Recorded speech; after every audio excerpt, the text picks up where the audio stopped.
I want to talk to you, too, about your tattoos. Yeah. Because Kesha said they were dope. Oh my God, you saw that too. I forgot about that. How did you end up at Scott Storch's house? I really don't even know. Like, they would set up all these sessions for me, and I would just show up, and they're like, "We're going to Scott Storch's house today." And I just, like, pulled up with my manager, and we were like, "Dude, this is sick." Speaking of your sadness, last year around this time, you said, "I've been so sad lately, I think I'm going to get a tramp stamp." Yeah. Did you? I got talked out of it, but it's still in the back of my mind. I think that would be so cool. All right, moving on. What were some of the things that were happening that was making music too serious for you to the point where you weren't enjoying it? It was the money and the numbers, like the pressure to sell all this stuff and post on social media, and you have to do this or else, like, you're not gonna make it. Welcome to the Mike Squires and Friends podcast. I'm your host, Mike Squires, and today I'm joined by my good friend, Bennett. Now, I got to talk to Bennett about her experience with Atlantic Records, making Wiz Khalifa uncomfortable, a studio session she had with Scott Storch, and her song Buzz being remixed by Icona Pop, and so much more. She also details some of the things she learned while being signed with a major label, and we're catching her at a moment where she's about to get into her independent grind. The Mike Squires and Friends podcast is proudly sponsored by DistroKid. Looking to broaden your musical horizons as an artist? Discover DistroKid. With its smooth and rewarding music distribution platform, DistroKid offers unlimited uploads while ensuring artists retain 100% of their royalties and earnings. Join the community of over 1 million artists who trust DistroKid to distribute their music across major platforms like Spotify, Apple Music, YouTube, TikTok, Tidal, and Instagram. Having personally used DistroKid since 2018, I can attest to its superiority among distribution services. Collaborating with fellow artists has become effortless, especially with the ability to easily send splits, streamlining the creative process. With the DistroKid app, accessing these benefits is now more convenient than ever. Safely sign up or log in with two-factor authentication, upload releases on the fly, monitor your earnings, and withdraw funds from your DistroKid bank. Stay updated on royalties through push notifications, effortlessly share hyperfollow links, manage account details seamlessly, and track streaming stats from Spotify and Apple. Additionally, explore Mixia for professional-grade mastering, DistroVid for music video distribution, and Instant Share for secure file sharing with collaborators, producers, and more. The DistroKid app is available on both iOS and Android. Download it today from the App Store or Google Play Store to revolutionize your music career. Visit distrokid.com/VIP/Mike Squires to get 30% off your first year membership. Now, with that being said, ladies and gentlemen, sit back, relax, and enjoy this episode of Mike Squires and Friends.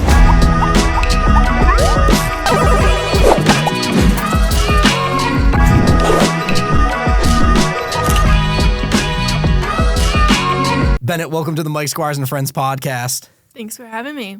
What you been up to? I'm just chilling. No, that's good. Well, Bennett, I was able to do a lot of research, to try to uncover who Bennett is. Yes. Did I read right that you used to work at Dairy Queen? I did, yeah. So how did you even know that? Oh no, that was definitely on my Twitter. It was on your Twitter, yeah. But, what was growing up for Bennett? What was growing up? Like, what was it like growing up for Bennett? Well, I grew up in Cromwell, small town. And it's just like small town vibes. Yeah. Can you paint the picture of Cromwell for the people? It's just like the suburbs. It's very tiny. Everyone knows everyone. And you can just like walk everywhere, kind of. Yeah. At what point do you start getting into music? I always sang and like played instruments, but I didn't start like making music till college. So did you have a good support system when you started? I mean, yeah, like my mom was supportive, my brother was supportive. I think they were just kind of confused, especially like when it got more serious. They're like, is this not a scam? Like, what's going on? I'm like, no, like it's real. Like, I can really do this as a job. Yeah. Do you come from a musical family? No. Yeah, and I feel like if you're not in entertainment or music, it's such like a foreign thing to them. So yeah. Did your family have concerns? Just me like getting scammed, especially because I signed like a record deal and stuff. Yeah, like, I want to talk to you. I want to talk to you about it. So your first song, from my understanding, I'm going to look it up real fast. I looked it up and it was Never Yours. That's was your the song? one. Yeah. So that was with the label? No, that's what I was going to say. Yeah, that's like the first song I ever wrote. And then I just recorded it and put it out and it gained traction. Okay. And I guess the label saw it and yeah. That's such a quick turnaround. So it was literally one song and then one song. Well, I put out a couple after, but that was the main one. Yeah. So did they tell you what gravitated them towards you in that moment, or they just heard it and liked it and it was there? They heard it, liked it. I went in. Well, at that point, once one label hears of you, they all start reaching out. Yeah. But Atlantic, I went there first, and they just said I was authentic and I just had good vibes, and I was like, okay. Yeah. Did you take a lot of other meetings too? Yeah, I did a couple. I don't even remember where I went. I know I went to Republic or something, and different Sony and all that stuff. But I remember I went to 5 different labels in a day, and I was like, what the hell is going on? Yeah, because I think in music it's kind of crazy how fast things can change. Mm-hmm. So you ended up doing a deal with Atlantic, right? Yeah. So what made you go with them over everybody else? Well, they were the first people to reach out, and then I just felt like I was going to have more freedom there to do what I wanted. And yeah, because they were kind of just do you, yeah. And I was like, cool. After you signed with them, what was one of the first opportunities you got?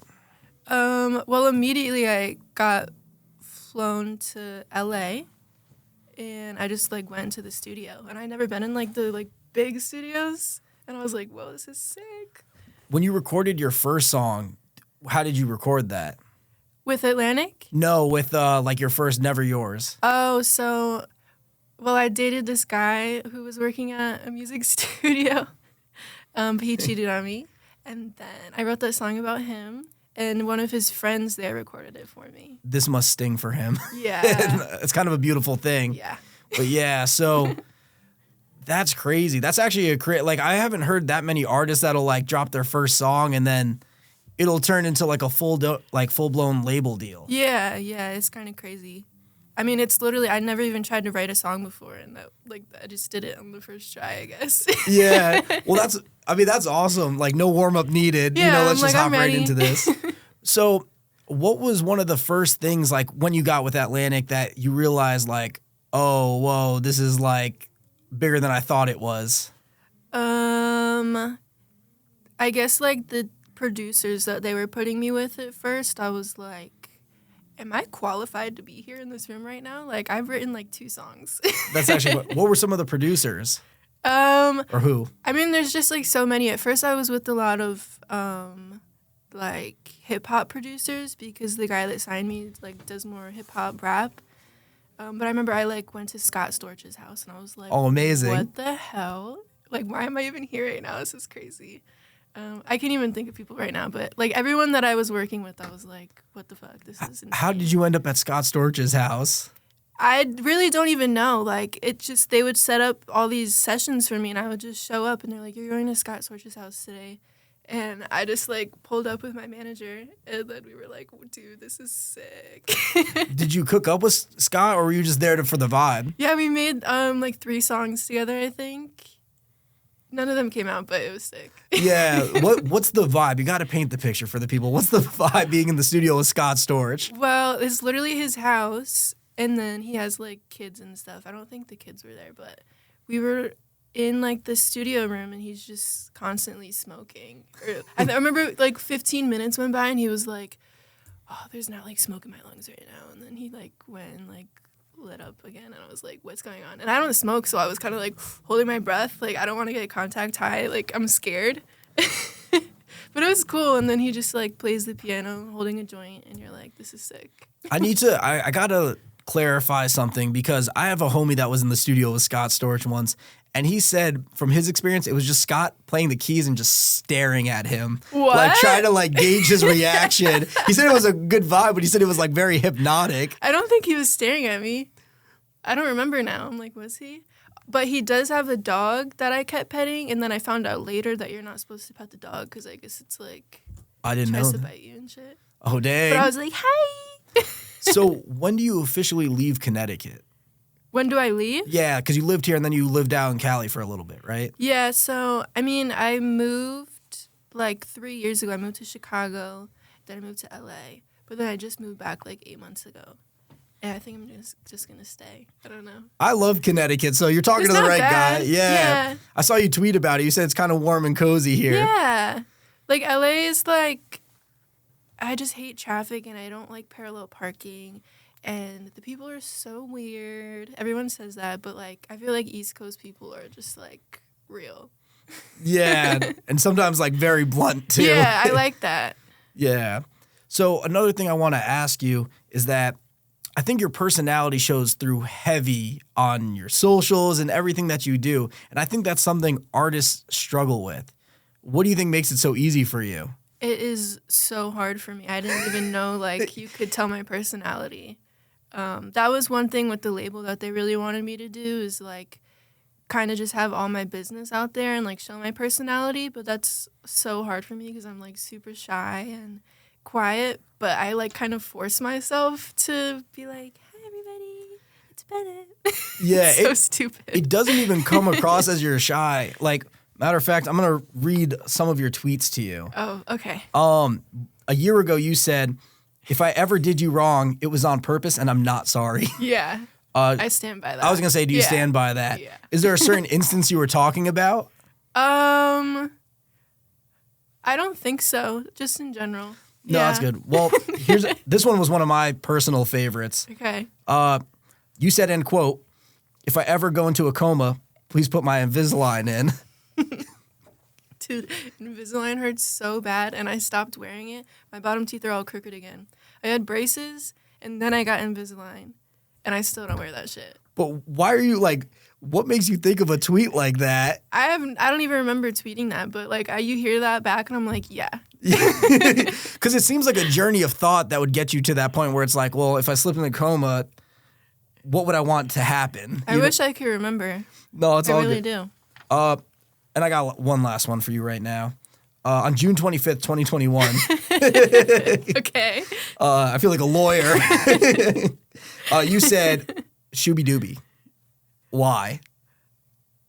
Shooby dooby. You tell me. That's the TikTok trend where it's like shooby dooby. Oh, I was reading it wrong in my head because I would say shooby dooby, but it's shooby dooby. Yeah. Okay, I see. There was a miscommunication.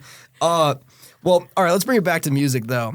Can we talk about the Things I Never Said EP? Sure. What was the process of creating that? Things I Never Said. So that was my first EP that I ever made. I literally just made like 100 songs, and then we narrowed it down to, what is it, like 8 songs or something? Yeah, 100's a lot of songs. I have so many songs. It's insane. Yeah. How do you, what's your process of picking 8 out of 100? I definitely let everyone else pick, and because I don't know like my favorite songs always end up being the ones that like don't do numbers. So I just let everyone else pick which ones to put out. Yeah, I want to talk to you about like your team. Like, what's your team look like right now? Right now it's just me. Oh wow. Yeah. Okay, so I want to talk about. So you're fully independent right now? I'm independent, yeah. How's the independent grind been treating you? I have not been grinding at all. I've been fucking chilling, and I love it. No, that's a beautiful thing too. We're gonna go through your whole journey of music. Yeah. So with that being said, I want to talk to you about. You know what I want to talk to you about? I want to talk to you about the cover art. For what? For the Things I Never. The said, EP? Yeah, said EP. What's the cover art? It's like the line drawing with the little red. Yeah. It's actually like I love that cover art. Yeah, my friend Lindsay made it for me. And it was all the single artworks too, right? Yeah, yep. Yeah, so what inspired that? Because it's also like, it's a kind of funny image where it's like, flips up, the glass of wine. Like, yeah. What was the inspiration for the cover? So my first cover art ever was made by my friend Lindsay for Never Yours. It's like the little squiggly face. I don't know if you noticed. So she's been rocking with you since day one. Yeah. So she made that, and then when they were like, okay, let's put the EP out, you need a cover art, I was like, well, we should do something that's the same as that and then put everything together. And then I didn't want it to be a picture of me because I'm going to look back in like 2 years and hate it. And then, so I just had her do that. And then it was during quarantine, so I was like, make it like a picture of me just like chilling, like writing songs or something. And yeah, she made that. It was cool. No, it's a really cool cover art too. And, I have a question for you. Yes. Why are men? Why are men? What inspired that song?